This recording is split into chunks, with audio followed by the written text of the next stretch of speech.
The Transformers, the movie. This is beautifully executed artwork, but doesn't look a little bit like KUP's just been like, I think I just stood on Daniel.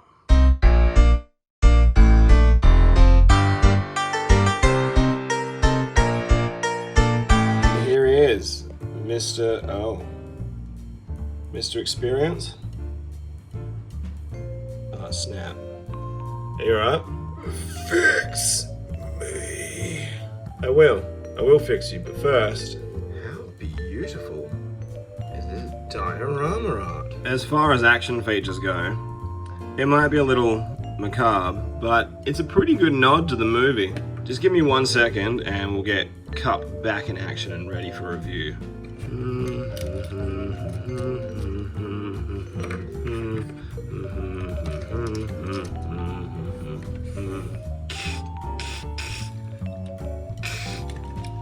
How do you feel, KUP?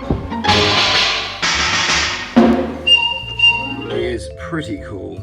So KUP, got any old war stories for us? Did I ever tell you about the time I needed a new heel for my shoe?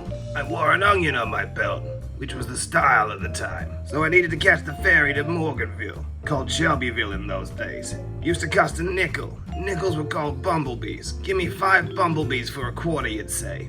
Look at the sculpty, deco-y goodness on this cat, would you? Alright, you've got the metallic inlay behind his windscreen, which I quite like. Helps, like, this area could sit quite flat otherwise. So that's nice. He's got his yellow highlights like you'd expect from the movie, pretty close on his belt buckle. One thing that I'm pretty impressed with, he's got the wheelie shin, just like the G1 toy. They've gone for a pretty good color blend, sort of somewhere between the movie and the toy a little bit. It's my one primary complaint about this cat, that being that head sculpt. It's not a bad sculpt, but it's just his face is just that little bit long. It doesn't quite feel like KUP. If his bottom jaw was just brought up the tiniest bit, this figure would be perfect. It's the same issue I had with Blur. With that really stretched face, it doesn't quite look like them. It looks like a little bit of a nightmarish Funhouse Mirror version of them. Like they're doing an Aphex Twin video or something. Come to daddy! Kind of issue I have with the sculpt itself is he looks great from the front, but if you have him on the side, he's a very skinny boy. He's got that middle-aged white guy thing where, like, you know, he's got no butt, like Hank Hill. I'm too ashamed to have to wear butt prosthetics. Peggy, I refuse to do it. It sort of goes with his chest as well. I do think it would have been a really nice distinction if this windscreen had just been hinged ever so slightly so you could just pop it out a little bit, just so he had a bit more depth. His articulation, real solid. Around the world, one-way ticket. Bicep swivel from, you know, that action feature. It's probably not something you want to do too much, because whilst they're not loose, I wouldn't say that they're tight either. In his arms, bizarrely, there doesn't seem to be a wrist swivel. It's like I've been trying pretty hard to get that wrist to swivel, but I'm fairly certain it's just one solid piece, which is a little bit of a shame, but you can still get a lot of motion out of him.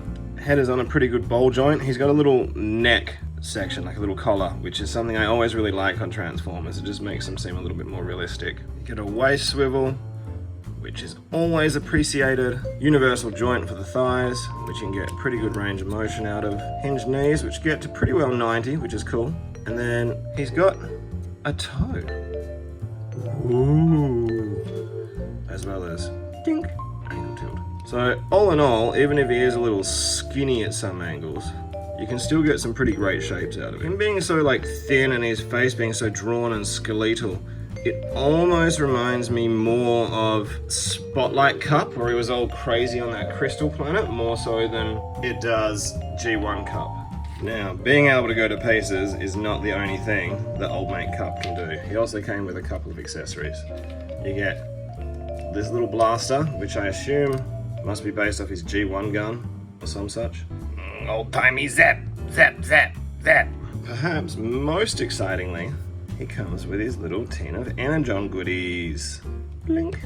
Admittedly, he holds it like a weirdo. It's more like a vape or something. Would you like an Energon goodie? They're warm from being in my pocket. It might seem like a small complaint, but given that this is just a clear plastic piece that's been painted the green with the clear tab sticking up. Could they not have just poured the actual molded piece in a translucent pink so that then it actually looked like an Energon goodie? It just seems strange to me that you would go this close to perfection and hop off the bus just short. Cup, we got company. Relax, lad.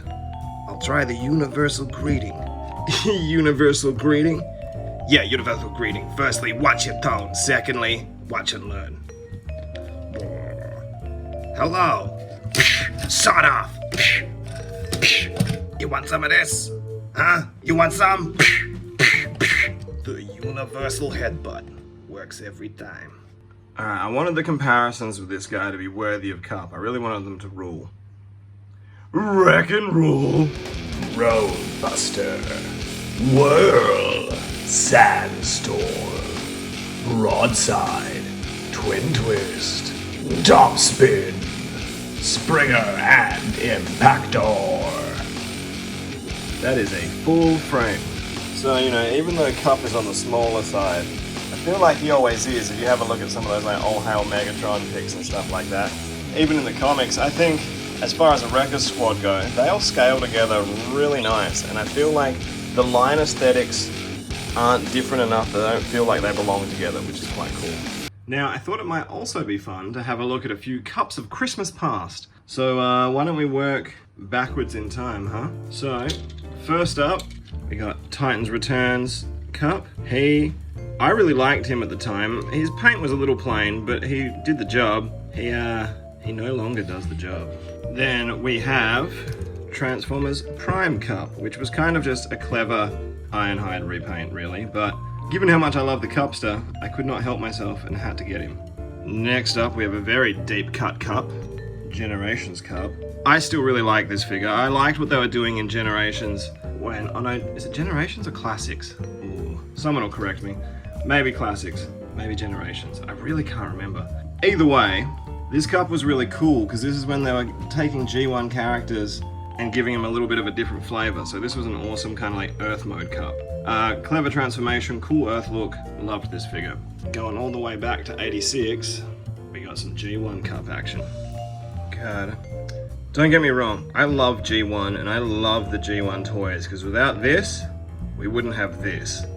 But man, times really have come a long way, haven't they?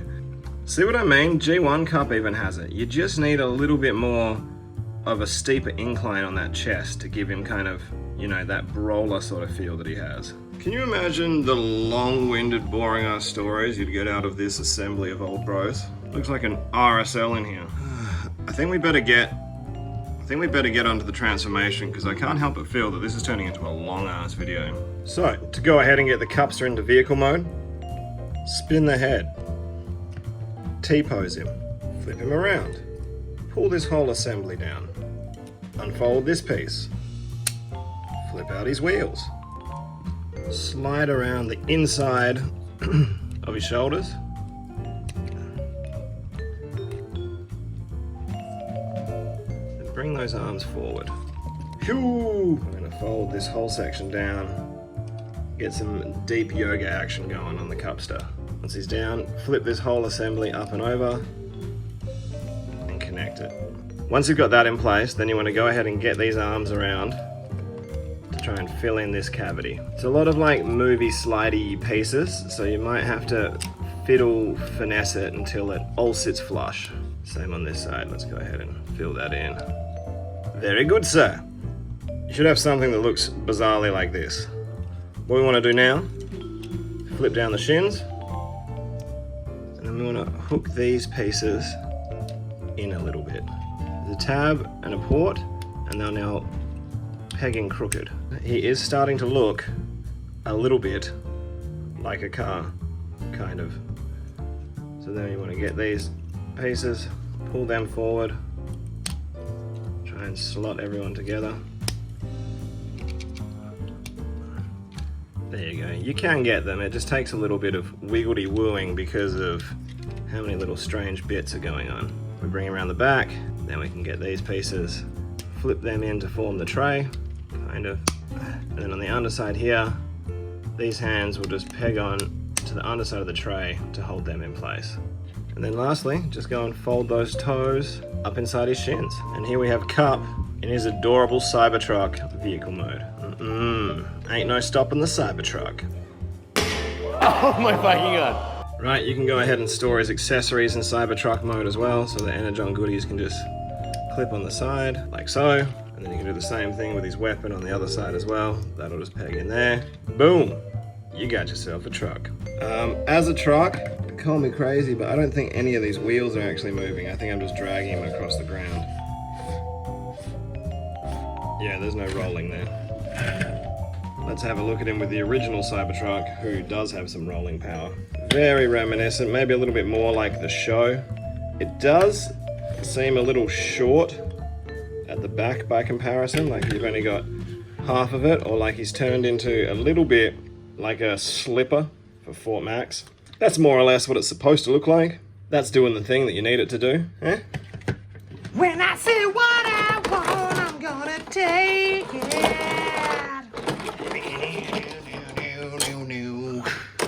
If it's against the law, you can bet I'll break it. Now, because these are 5mm ports where his limbs connect, if you really wanted to, you could go ahead and give him some kind of weird red peg leg.